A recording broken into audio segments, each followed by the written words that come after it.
प्रदेश के वर्तमान राजनीतिक घटनाक्रम को लेकर सुखू सरकार के कैबिनेट मंत्री जगत सिंह नेगी ने भाजपा पर हमला साधा है। जगत सिंह नेगी ने कहा कि प्रदेश में सरकार गिराने की नापाक कोशिश भाजपा ने की थी, अब ये स्पष्ट हो गया है। उन्होंने कहा कि वर्तमान में निर्दलीय विधायकों के इस्तीफे स्वीकार करने पर भाजपा अड़ी हुई है।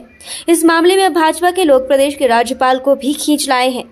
उन्होंने कहा कि इन विधायकों के इस्तीफे के पीछे दबाव और प्रलोभन है। इसको लेकर उन्होंने विधानसभा अध्यक्ष को शिकायत भी दी है। सुखू सरकार के कैबिनेट मंत्री जगत सिंह नेगी ने कहा कि वर्तमान में भाजपा के लोग तीनों निर्दलीय विधायकों का इस्तीफा स्वीकार न होने की बात कर रहे हैं। जगत सिंह नेगी ने कहा कि इस बारे में उन्होंने विधानसभा अध्यक्ष को शिकायत दी है। इन तीनों विधायकों के इस्तीफे के पीछे की वजह उनकी स्वेच्छा है या भाजपा का दबाव और प्रलोभन, इसकी जांच को लेकर विधानसभा अध्यक्ष को शिकायत दी गई है। वहीं इस दौरान जगत सिंह नेगी ने कहा कि बीते समय में प्रदेश में सरकार गिराने की नापाक कोशिश की गई। अब ये स्पष्ट हो गया है कि सारा का सारा षड्यंत्र भारतीय जनता पार्टी ने रचा है। उन्होंने कहा कि प्रदेश के विकास के लिए एक महत्वपूर्ण समय था। इसके बाद प्रदेश में आदर्श आचार संहिता लग गई, लेकिन भाजपा की घिनौनी हरकत के चलते प्रदेश में सारे विकास के काम बाधित हुए हैं। इसमें जो है आपके जो बालूगंज थाने के अंदर हुआ है, जिसमें हमारे जो निष्कासित विधायक उनके परिवारजनों के ऊपर भ्रष्टाचार कानून के तहत जो केस दर्ज हुआ है, अब उस इन्वेस्टिगेशन में ये बात स्पष्ट हो गया है कि जितने भी ये निष्कासित जो विधायक थे और साथ में जो निर्दलीय थे, इन सबको जो है एक बड़ी साजिश के तहत भारतीय जनता पार्टी ने उनको जो है हर तरह के प्रलोभन से, चाहे उसको जो है धन बल के प्रयोग से, डर और दबाव के उससे, उनको जो है अपने 1 महीने से ज़्यादा समय में अपने कब्जे में उनको रखा गया। चाहे वो पहले शिमला के नज़दीक एक जो है होटल के अंदर रखा गया, वहाँ पर भी जो सारा इंतज़ाम या जो खर्च होटल का है वो भी भारतीय जनता पार्टी ने किया। उसके बाद फिर उनको जो है पंचकुला के एक होटल में रखा गया। उसके बाद उनको जो है फिर उत्तराखंड के ऋषिकेश के होटल में रखा गया और फिर बाद में उनको दिल्ली में ले जाया गया। लंबा असर जो है, एक समय जो है, ये 9 लोग जो है इनके कब्जे में रहे। तो इन जो इन्वेस्टिगेशन में अब ये बात स्पष्ट हो गया है कि सारा का सारा षड्यंत्र जो है भारतीय जनता पार्टी ने रचा है और भारतीय जनता पार्टी ने ये जो घिनौनी हरकत की है, इसको जो है प्रदेश की जनता कभी माफ नहीं करेगी। अभी जब एक देश में विकास को गति देने के लिए, उस गति को रोकने में भारतीय जनता पार्टी ने जो कोशिश की, जो एक साजिश के तहत, अब आप देख रहे होंगे कि लंबे समय से सारा विकास का काम हिमाचल प्रदेश में ठप पड़ा हुआ है, क्योंकि अब दोबारा से चुनाव में जाना पड़ रहा है। दोबारा से जो है लंबा समय जो है आपका इसमें जो मॉरल कोड ऑफ कंडक्ट लग गया है। बहुत सारे हमारे इलाके हैं जहाँ पर लिमिटेड जो है सीजन है, जहाँ पर काम करने के लिए हमें जो है मौका मिलता है। पिछली मर्तबा भारी बरसात के कारण, यहाँ पर जो त्रासदी के कारण भी विकास के काम बाधित हुए। इस बार भारतीय जनता पार्टी ने जो है अपनी घिनौनी हरकत के तहत जो है सारे काम जो है, सारा विकास के काम को यहाँ रोका है। अभी ये भी स्पष्ट हो गया है कि जो भारतीय जनता पार्टी जो है, इनका चल चरित्र में भी फर्क है। आप देखते रहे होंगे विधानसभा सेशन में समय समय पे जो प्रेस कॉन्फ्रेंस लगातार नेता विपक्ष जयराम जी करते रहे, उसमें हमेशा ये कांग्रेस की गारंटियों को लेकर बात करते रहे कि कांग्रेस ने कोई भी गारंटी पूरी नहीं की। वो बहुत बड़ी झूठ बोलते रहे, जनता को ठगने का काम करते रहे। जबकि पहली जो बड़ी गारंटी है, वो जो गारंटी थी पुरानी पेंशन योजना, उसको कांग्रेस की पहले सरकार की पहली जो बैठक थी कैबिनेट की, उसमें उसको जो है पारित करके उसको जो है धरातल पे लाने का फैसला लिया गया और पहली बजट में 1000 करोड़ का प्रावधान करके हमने बड़ी गारंटी जो है जिसमें 1,30,000 सरकारी कर्मचारियों को जिसका बेनिफिट हुआ वो हमने पूरा किया। परंतु उसके बावजूद भी बार बार जो है प्रेस के द्वारा बार बार जो है विधानसभा के सेशन के अंदर ये बोलते रहे कि जो है कांग्रेस ने कोई भी गारंटी पूरी नहीं की और साथ में महिला को लेकर जो 1500 रुपए की एक गारंटी हमने दी थी उसका भी ये जिक्र करते रहे।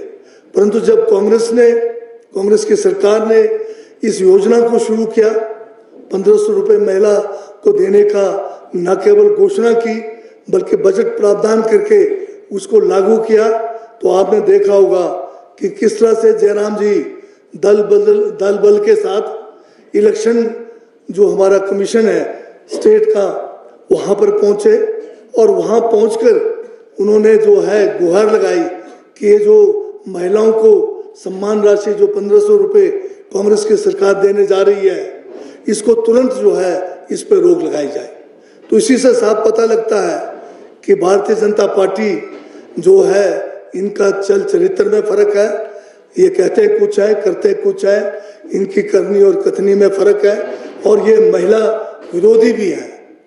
और आज जो 3 जो निर्दलीय विधायक हैं, अब आपने देखा होगा जिस दिन यहाँ पर राज्यसभा का चुनाव हो रहा था उस दिन से लेकर जब 1 महीना पूरा ये जो है भारतीय जनता पार्टी के कब्जे में रहे ये लोग और जिस दिन वोटिंग हुई उसी दिन इनको जो है 6 निष्कासित कांग्रेस के विधायकों के साथ इकट्ठा करके गाड़ियों में बंद करके आगे पीछे सेंट्रल रिजर्व पुलिस फोर्स को लगाकर ये अपने साथ जो है इनको हेलीकॉप्टर में भी सड़क के रास्ते से भी जो है जगह जगह पर अपने साथ लेकर गए और ऐसे जो काम इन्होंने किया है ये आज तक हिमाचल प्रदेश में कभी नहीं हुआ है। और इस बात को अगर आप हल्के से लेंगे तो ये लोकतंत्र के लिए बहुत खतरा है क्योंकि भारतीय जनता पार्टी ने एक चुनी हुई सरकार उसको गिराने के लिए धन बल का प्रयोग किया, अनैतिक का जो है तरीके अपनाए और असंवैधानिक तरीके भी इसमें इन्होंने अपनाए। और जयराम जी जिस दिन ये राज्यसभा का वोट पढ़ रहे थे विधानसभा परिसर में जो इन्होंने वहाँ कृत्य किया वो भी जो है बहुत निंदनीय है, बल्कि ये क्रिमिनल एक्ट था क्योंकि जिस दिन ये वोटिंग हो रहे थे तो जयराम जी बहुत सारे विधायकों को साथ लेकर जो हमारा परिसर था जहाँ पर पोलिंग बूथ था वहाँ पर घुसे। वहाँ पर घुसकर उन्होंने वहाँ पर जो है जो हमारे कांग्रेस के कैंडिडेट थे उनका जो पोलिंग एजेंट थे दिल्ली से एक वकील थे उनके साथ बड़ी बदतमीजी की, उनके साथ हर किस्म की गाली गलौज की और वहाँ पर जो है पोलिंग बूथ के अंदर आने का उनका जो एक जो कृत्य था वो निंदनीय तो है ही है पर गैर कानूनी भी था जिसकी रिटर्न शिकायत जो है उसी समय लिखकर हमने इलेक्शन कमीशन को प्रेषित भी किया, परंतु इलेक्शन कमीशन ने अभी तक उसके ऊपर कोई संज्ञान नहीं लिया है, कोई उसके ऊपर कार्रवाई नहीं की है। और साथ में उसी दिन जो भारतीय जनता पार्टी के प्रदेश अध्यक्ष हैं डॉक्टर बिंदल ये भी जो है वहाँ पर जो दरवाज़ा बंद था पोलिंग स्टेशन के अंदर उस दरवाज़ा को तोड़ने के लिए दल बल के साथ आए और उधर पूरी कोशिश की कि उस दरवाजे को तोड़कर वो अंदर घुसे। उस समय भी जो है हमने शिकायत की, वहाँ पर जो चीफ इलेक्टोरल ऑफिसर थे और जो प्रिजाइडिंग ऑफिसर थे तब कहीं जाकर वहाँ पर पुलिस बल को बुलाकर डॉक्टर बिंदल और उनके साथ जो दर्जन भर लोग जो वहाँ पर गलत काम कर रहे थे, गैरकानूनी कार्य कर रहे थे, वो पोलिंग में बाधा पहुंचा रहे थे, उनको जब उन्होंने वहां से खदेड़ा तो इस किस्म की हरकत जो है भारतीय जनता पार्टी वाले कर रहे हैं जो इस देश के लोकतंत्र के लिए घातक है। अगर चलता रहेगा तो आने वाला समय इस देश में लोकतंत्र नहीं रहेगा, संविधान के तहत कोई काम नहीं होगा, ये देश दोबारा से जो है एक गुलामी की ओर अग्रसर हो रहा है, इसकी हमें चिंता करनी है। दूसरी बात ये कहना शुरू कर दिया कि निर्दलीय विधायकों का जो है इस्तीफा मंजूर नहीं हो रहा। हमने स्पीकर महोदय को लिखित में ये शिकायत की है कि जो तीनों विधायक हैं निर्दलीय, इनका इस्तीफा जो है स्वेच्छा से नहीं है, ये किसी दबाव के तहत हो रहा है, किसी प्रलोभन के तहत हो रहा है। और उसका हमने शिकायत के अंदर एक एक दिन का हवाला दिया है कि किस तरह से ये जो है पिछले 30 दिनों से, इस्तीफा से पहले पिछले 30 दिनों से किस तरह से ये बीजेपी के कब्जे में है।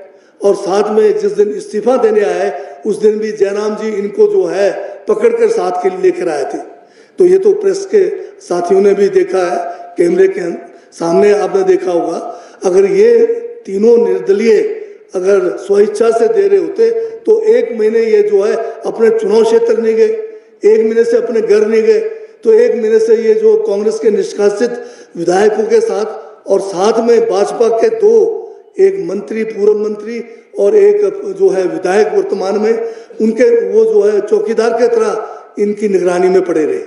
और यहाँ तक भी कहा जा रहा है कि एक समय ऐसा भी आया कि जब ये उत्तराखंड में ऋषिकेश के किसी होटल में इनको बंदी बना के रखा हुआ था, तो उस समय कहीं ये भाग गए और वहाँ से इनको जो है सीआरपीएफ वाले पकड़ के लाए।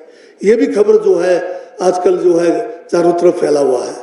तो ये जो है इनके जो हमारे विधानसभा के अध्यक्ष हैं, उन्होंने जो है संज्ञान लिया है हमारे शिकायत पर, उसके ऊपर इंक्वायरी करने का पूरा अधिकार है और वो कानूनन है और इंक्वायरी होनी चाहिए। कहीं ये जो है चुनाव में जो है इस तरह से ये जो है इनको जबरदस्ती धकेला जा रहा है, क्या इनसे जबरदस्ती जो है इस्तीफा लिया जा रहा है? तो जब अगर इनको क्या जल्दी पड़ी है, इनका जो इंक्वायरी होने दीजिए, साक्ष्य सामने आएंगे और ये पता लगेगा कि ये इनका आचरण जो है स्वेच्छा से है या किसी दबाव के तहत तो नहीं है या कहीं कोई धन बल का प्रयोग तो नहीं हुआ है। ये सारी बातें जो है इंक्वायरी में आ जाएगी और इंक्वायरी होने पर ही इनका इस्तीफा जो है नियमों के अनुसार मैं समझता हूं कि माननीय अध्यक्ष महोदय जो है इसको स्वीकार करेंगे। तो जो प्रदेश की जनता को ये जानने का पूरा अधिकार है कि इनका इस्तीफा स्वेच्छा से है या नहीं है, ये जानने का पूरा अधिकार पूरा जनता को है और उसको कोई रोक नहीं सकता है। अभी एक और जनता पार्टी करने जा रही थी, ये जो है गवर्नर महोदय को भी इस कांड के अंदर घसीट के लाया है। गवर्नर महोदय के पास जाकर उन पे दबाव डाल रहे हैं भारतीय जनता पार्टी के लोग कि आप स्पीकर साहब को कहिए कि इनका इस्तीफा जल्दी से मंजूर कीजिए। आप जानते हैं कि भारतीय संविधान में गवर्नर का जो अपना अलग जो है इनका जो पोस्ट है वो अलग है, स्पीकर अलग है और इसी तरह से हर एक का कार्य क्षेत्र भी संविधान ने बांट कर दिया है। जो गवर्नर का कार्य क्षेत्र है या जो माननीय स्पीकर का कार्य क्षेत्र है वो अलग है और एक दूसरे से जो है ये बिल्कुल जो है इंडिपेंडेंटली काम करते हैं।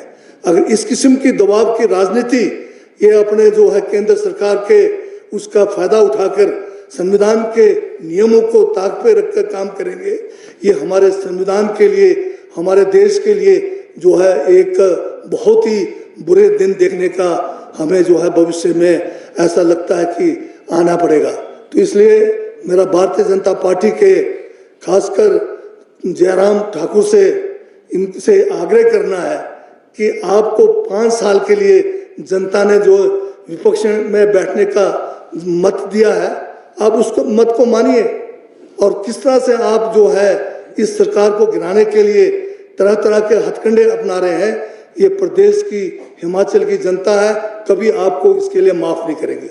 आपने हिमाचल का विकास रोका हुआ है, आपने महिलाओं का जो एक सम्मान राशि है उसको रोकने का भरसक प्रयास किया हुआ है। ये सब हिमाचल की जनता देख रही है और आने वाले चुनाव में हिमाचल की जनता आपसे एक एक जो आपने ये कृत्य किए हैं, जो नापाक आपने काम किए हैं, उसका जवाब जो है कांग्रेस को 6 के 6 जो अभी चुनाव हो रहे हैं उपचुनाव, उसमें कांग्रेस के प्रत्याशियों को जिताकर और जो 4 हमारे लोकसभा के सीट्स हैं उसको जिताकर जो है आपके इस असंवैधानिक, अनैतिक और घिनौने हरकत का जवाब देंगे। धन्यवाद। हम ये नहीं कहेंगे कि संपर्क में नहीं है, क्योंकि बहुत सारे लोग जो सदियों से भारतीय जनता पार्टी का झंडा थामे थे, आज उनको महसूस हो रहा है कि वो एक धोखे में रहे। वो सोचते थे कि किसी आदर्श को लेके वो भाजपा के झंडे के तले थे, परंतु उनको अब सच्चाई मालूम हो गया कि भाजपा के करनी और कथनी में फर्क है। सर, आप कह रहे हैं कि इस्तीफा दबाव में दिया गया है। निर्दलीय विधायक एक दिन प्रोटेस्ट पे बैठे थे, उन्होंने कहा कि उन्होंने स्वेच्छा से इस्तीफा दिया है और स्पीकर जो है स्वीकार नहीं कर रहे हैं। अब वो कोर्ट की बात कह रहे हैं, कोर्ट में जाएंगे। तो कोर्ट पे जाने से किसने रोका है उनको? इनको लेके कौन आए थे? जयराम जी लेके आए थे ना। इनके हाथ में फट्टे किन्होंने थमाए? इनके लिए बैठने की व्यवस्था किसने की? इनके होटल से लेकर, दिल्ली से लेकर यहाँ तक लाने की व्यवस्था किसने की थी? ये दिल्ली में किस किस के साथ मिल रहे थे? कौन कौन से बीजेपी के नेताओं के साथ मिल रहे थे? ऐसे इसके अंदर जब हमने एक एक दिन का हिसाब दिया है कि एक महीने से ये भाजपा के एक किस्म से उनके चुंगल में थे, तो किस तरह से आप इसको जो है स्वेच्छा कह सकते हैं? सर, भाजपा कह रही है कि जो 15 महीने की सरकार जो कांग्रेस की है वो वेंटिलेटर पे चल रही है और जो गारंटियां उन्होंने दी उसमें भी हम ऐसे वेंटिलेटर पे नहीं है जो कोविड के समय में मोदी जी लाए थे, जो चले भी अभी भी नहीं चले ना उस समय चले थे। हम बिना वेंटिलेटर के सांस लेने में वो है सक्षम है। चलो।